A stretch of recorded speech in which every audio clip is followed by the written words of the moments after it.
AP deputy CM Pawan Kalyan అరుదైన ఘనత సాధించారు. కూటమి ప్రభుత్వంలో కీలకంగా మారిన పవన్ కళ్యాణ్ సర్కార్ ఏర్పాటు తర్వాత డిప్యూటీ సీఎంగా తనదైన ముద్ర ఉండేలా చూసుకుంటున్నారు. ఏరుకోరి తీసుకున్న పంచాయతీరాజ్ గ్రామీణాభివృద్ధి శాఖలో సంస్కరణకు ప్రయత్నిస్తున్న పవన్ అప్పుడే ఓ వరల్డ్ రికార్డు కూడా సాధించారు. ఈ మేరకు ఆయన సర్టిఫికేట్ కూడా అందుకున్నారు.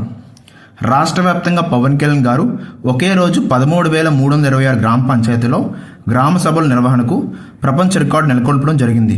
వరల్డ్ రికార్డ్స్ యూనియన్ సంస్థ ఆంధ్రప్రదేశ్లో ఆగస్టు 23వ తేదీన పంచాయతీరాజ్ శాఖ నిర్వహించిన గ్రామ సభలను గుర్తించి ఇందుకు సంబంధించిన రికార్డు పత్రాన్ని మెడల్ను ఈరోజు ఉదయం హైదరాబాద్లో జరిగిన కార్యక్రమంలో world records union official records manager Shri Christopher గారు Andhra Pradesh deputy chief minister Pavan Kalyan గారికి అందజేశారు.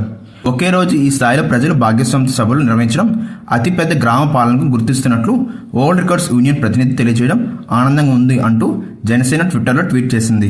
గత వైసీపీ ప్రభుత్వంలో గ్రామ సభలు నిర్వహించకపోవడం, పంచాయతీలను నిర్వీర్యం చేయడాన్ని తీవ్రంగా పరిగణించిన పవన్ కళ్యాణ్ తాము అధికారంలో రాగానే దీనిపై రివ్యూ చేశారు.